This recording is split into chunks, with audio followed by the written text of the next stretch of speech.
오늘부터는 성경 속의 인물들이 당했던 환난을 통해 그들이 경험하게 되었던 환난의 의미와 또 하나님은 그들을 환난에서 어떻게 건져주셨고 이를 통해 오늘날의 우리에게는 또 어떤 메시지를 하나님께서 전달해주고 계시는지를 알아보고자 합니다.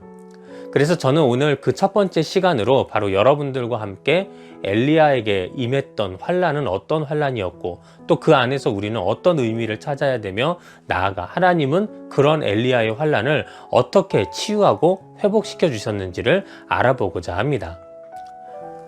우리는 엘리야 선지자의 이름을 들으면 보통은 하나님께서 강하게 사용하셔서 그 시대에 담대하게 하나님의 말씀을 전했던 선지자로 기억하곤 합니다. 우리가 엘리야 선지자를 이렇게 기억하는 것은 성경에 기록된 엘리야 선지자의 크고 강력했던 사역 때문입니다.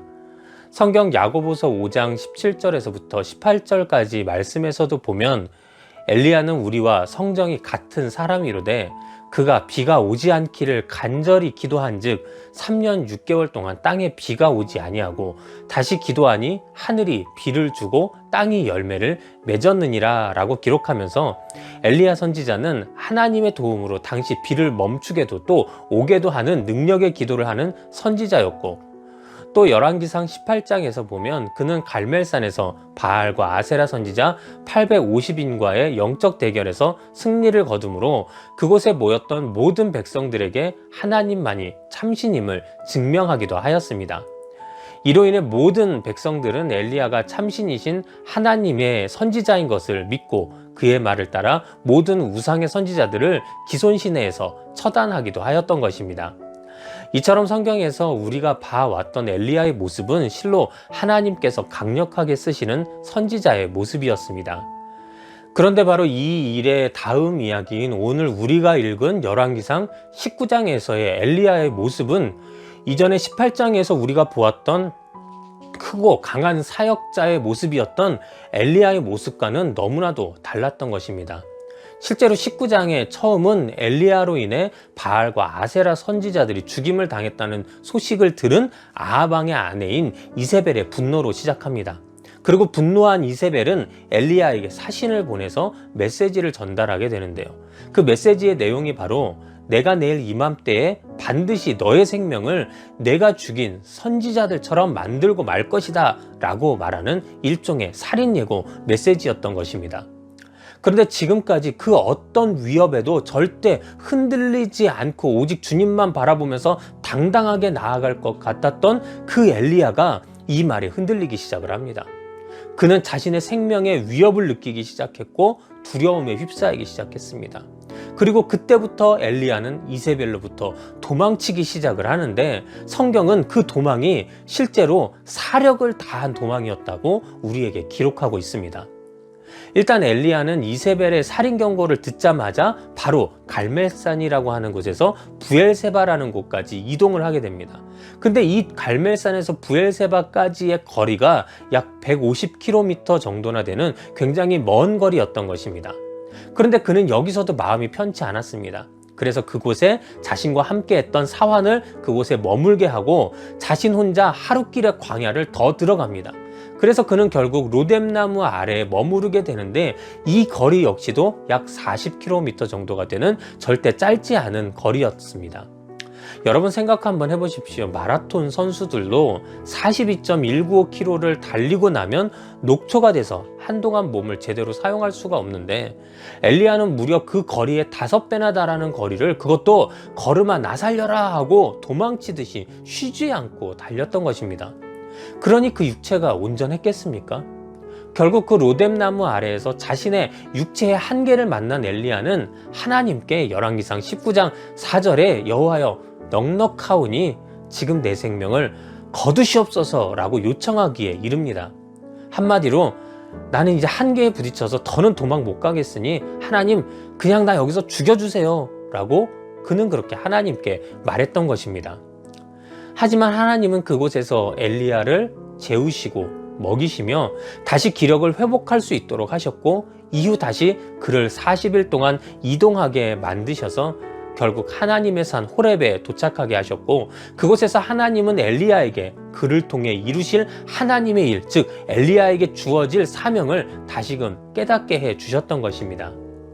여기까지가 오늘 우리가 읽었던 열왕기상 19장의 내용을 요약해서 말씀드린 것입니다. 그런데 모든 분들이 공통적으로 이 이야기 속에서 느끼셨겠지만, 오늘 성경 속 사건에서 한 가지 이해가 가지 않는 것을 우리는 발견하게 됩니다. 그것은 아까도 말씀드렸듯이 18장에 바알과 아세라 선지자를 처단했던 그렇게 강하고 능력 있었던 엘리야와 19장에서 걸음아 나 살려라 하고 도망가기 바빴던 엘리야가 동일 인물이라고 하기에는 너무나도 다른 모습을 우리에게 보여준다는 사실입니다. 18장의 엘리야의 모습은 아무리 이세벨이 위협한다고 할지라도 절대 그 위협에 흔들리지 않고 오히려 이세벨에게 난 하나님과 함께하고 있으니 한번 올 테면 와봐라, 오히려 하나님께서 너를 가만두지 않을 것이다 라고 당당하게 이야기할 것만 같았습니다. 그런데 정작 오늘 19장에서 엘리야의 모습은 이 이세벨의 말 한마디에 자신의 생명의 위협을 느끼고 결국 자신의 생명을 지키고자 이세벨로부터 도망치기에 바빴던 것입니다.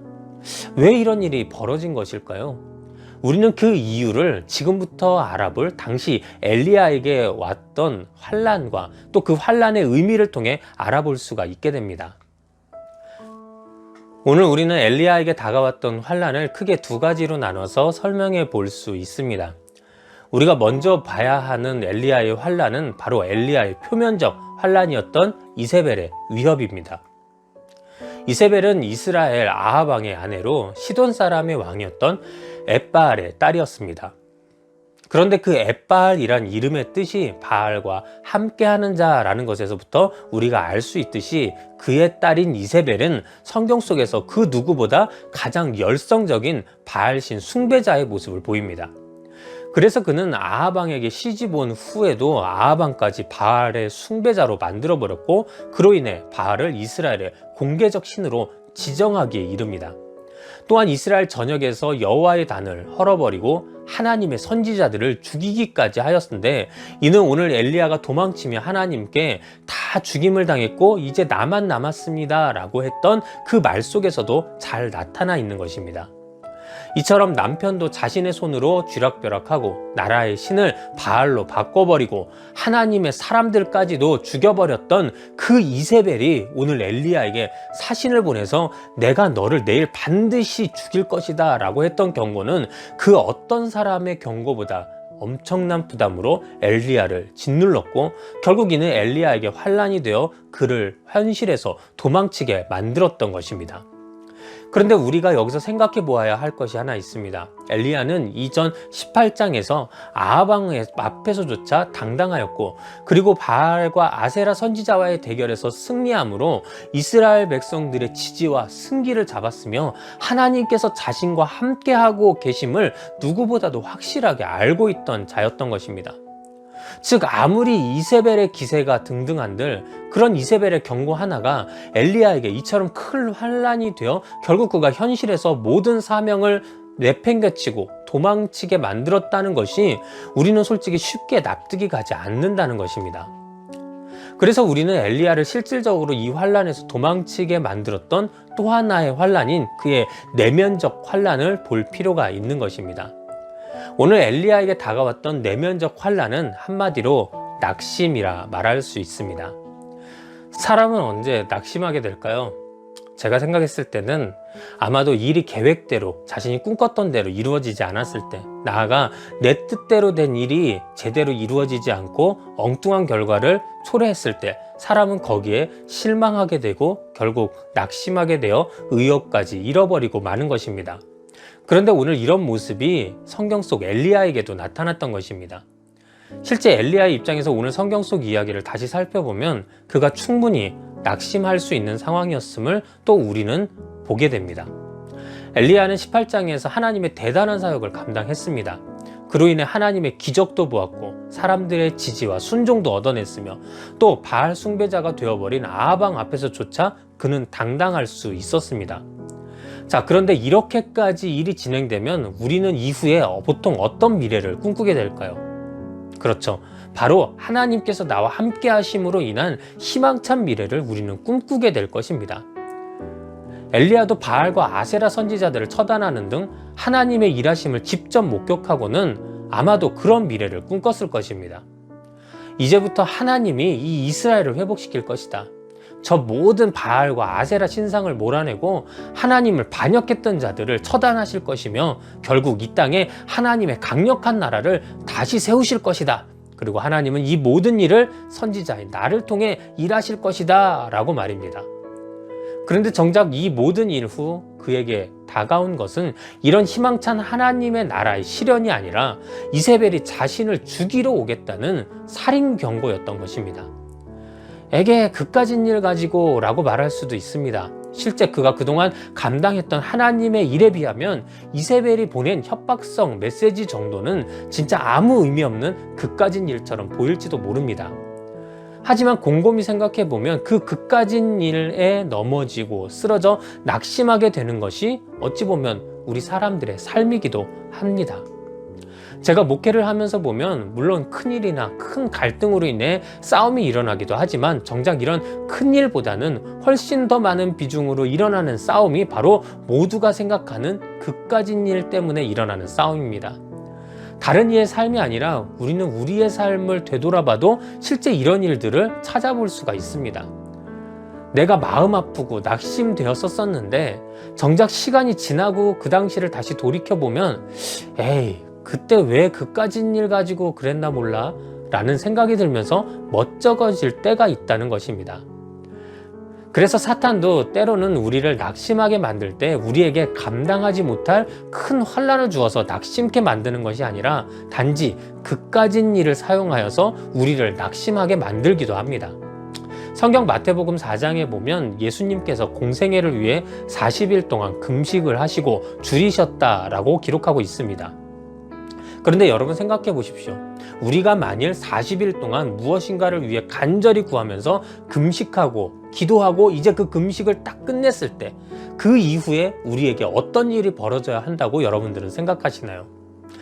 그렇죠. 아마도 40일 금식이 무사히 끝난 날 하늘이 열리고 환상 중에 하나님의 딸아 혹은 아들아 내 40일 동안의 간절한 금식 기도를 내가 들었다.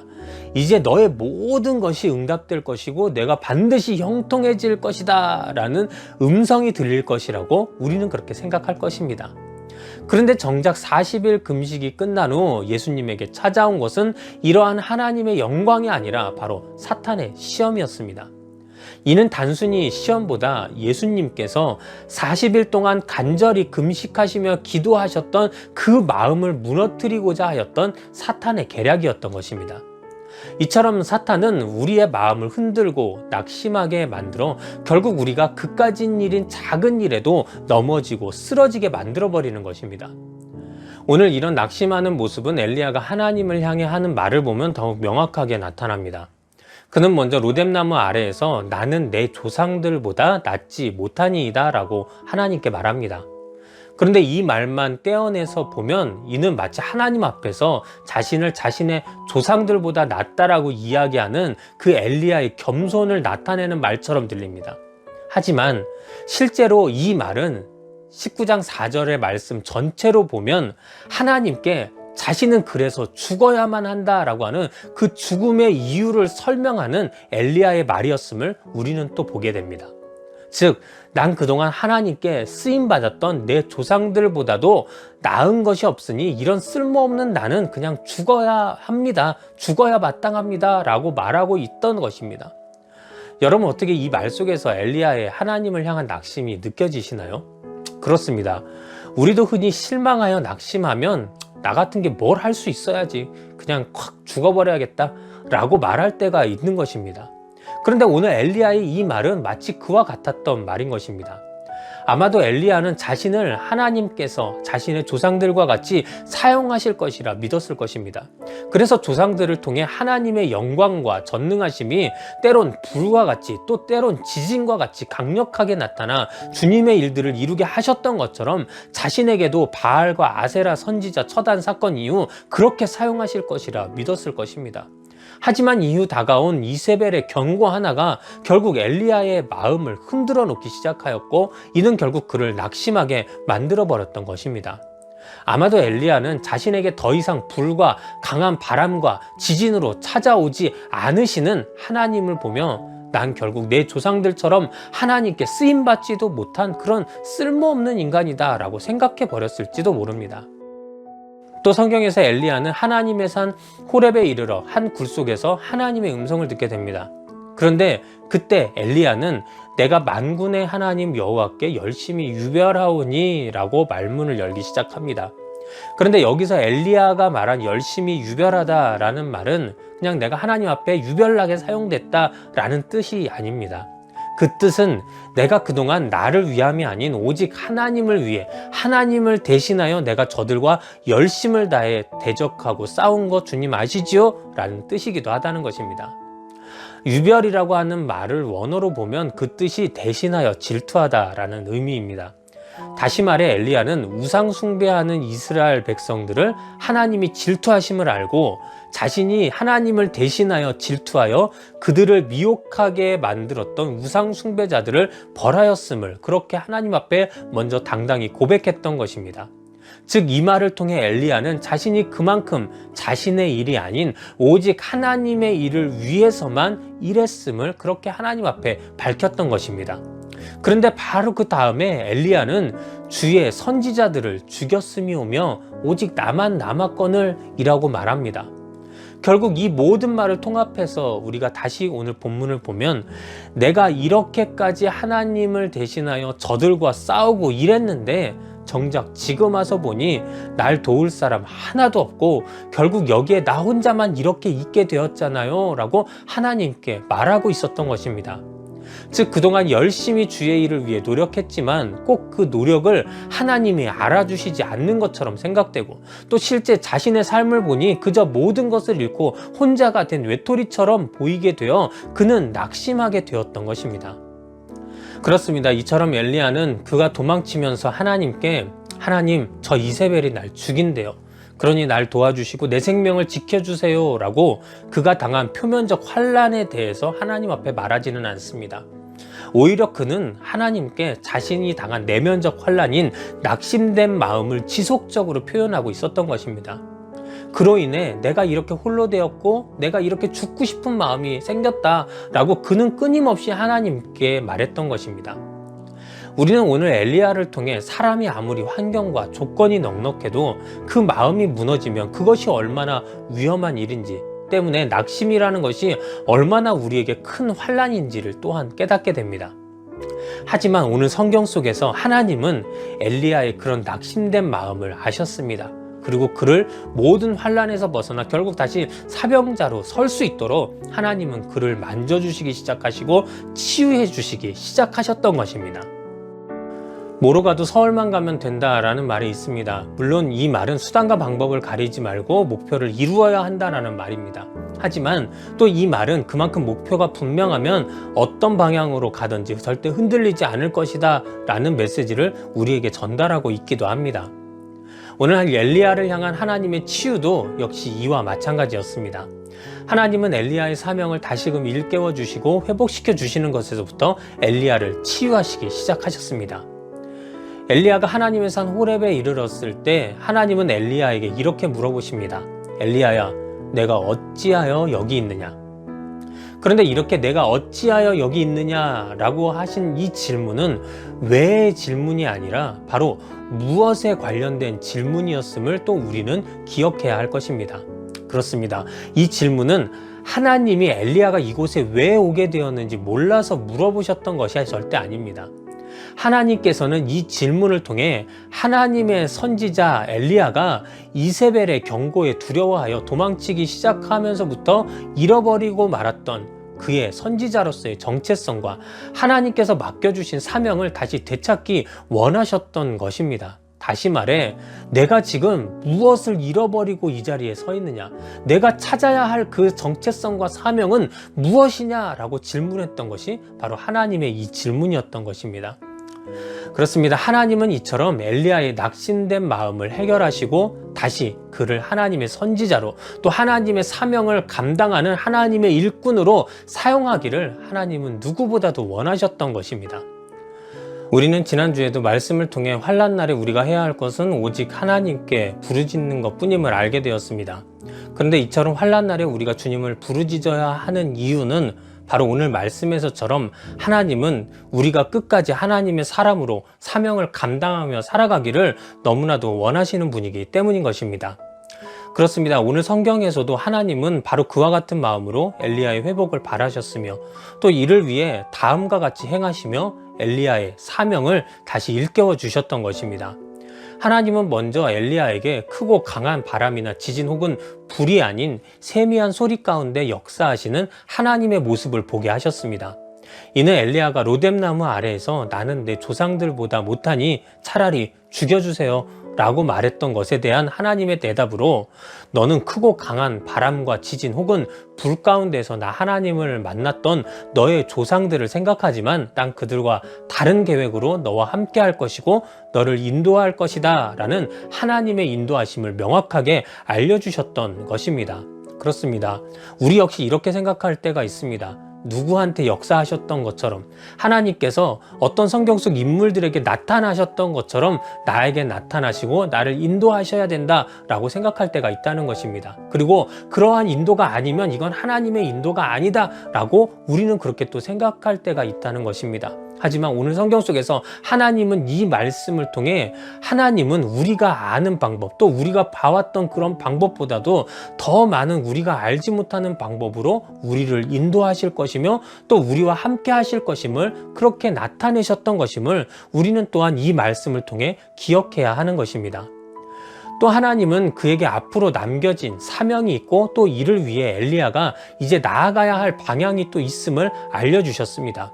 특히 하나님은 엘리야가 하나님 앞에서 선지자들이 다 죽임을 당하고 이제 나 혼자 남았잖아요 라고 말했던 것에 대답으로 그의 후임이 되어야 할 엘리사라는 존재가 있음을 엘리야에게 알게 하셨고 더욱이 그가 다시 사명을 감당하러 나아가는 그곳에 아직 바알에게 무릎 꿇지 않은 하나님께서 남겨두신 7,000명의 사람들이 있음을 그리고 그들이 엘리야를 도울 것임을 알게 하셨던 것입니다.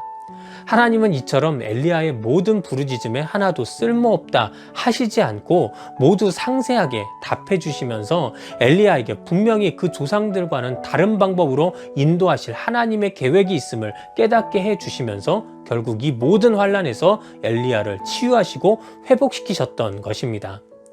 하나님은 오늘날에도 이러한 마음의 낙심으로 인해 환난에 빠져있는 우리에게도 오셔서 이와 같이 우리를 회복시켜 주심을 우리는 믿어야 합니다. 우리는 마치 엘리야처럼 나한테는 저 집사님처럼 아니면 저 성도님처럼 저 권사님처럼 장로님처럼 안 해주시잖아요. 그러니 난 하나님께 쓸모없는 사람이네요. 난 가치가 없네요 라고 말하면서 혹은 내가 이렇게나 열심히 그동안 내가 아닌 주님의 일을 위해서 열심으로 노력을 했는데 왜 날 이렇게 힘들게 하고 외롭게 만드십니까? 라고 말하면서 하나님을 원망할 때가 있습니다. 하지만 하나님은 그 가운데에서도 분명 우리가 생각하지도 못했고 알지도 못했던 방법으로 우리와 함께 하실 것이며 우리에게 맡겨진 사명을 감당케 하실 것임을 우리는 오늘 말씀을 통해 반드시 믿어야만 할 것입니다. 사랑하는 여러분, 이제 말씀을 마치겠습니다. 오늘 여러분들도 여러 삶의 환난 속에서 그 마음이 낙심되어 하나님이 날 사랑하시긴 하는 걸까? 난 과연 하나님 앞에서 가치 있고 쓸모 있는 자이긴 한 걸까? 하는 의구심이 드는 때도 있을 것입니다. 하지만 오늘 말씀에서처럼 하나님은 우리가 생각하고 아는 방법이 아닐 뿐이지 분명한 그분의 방법으로 여러분들을 인도하실 것이고 또 모든 환난에서 회복시켜 주시고 반드시 주님의 일을 감당케 하심으로 우리를 온전한 성도로서의 삶을 살게 해 주실 것임을 우리는 믿어야 할 것입니다. 때문에 오늘도 영상으로 예배하는 우리 모든 믿음의 사람들 역시 삶 속의 환난 앞에서 낙심하여 자신의 성도로서의 정체성을 잃어버리고 또 하나님께서 허락하신 그 사명을 잃어버리는 자들이 아닌 그 환난에서 하나님의 치유와 회복을 경험하게 되어 결국에 다시금 주님 앞에서 귀하게 사용받는 모든 분들이 되시기를 주님의 이름으로 부탁드립니다.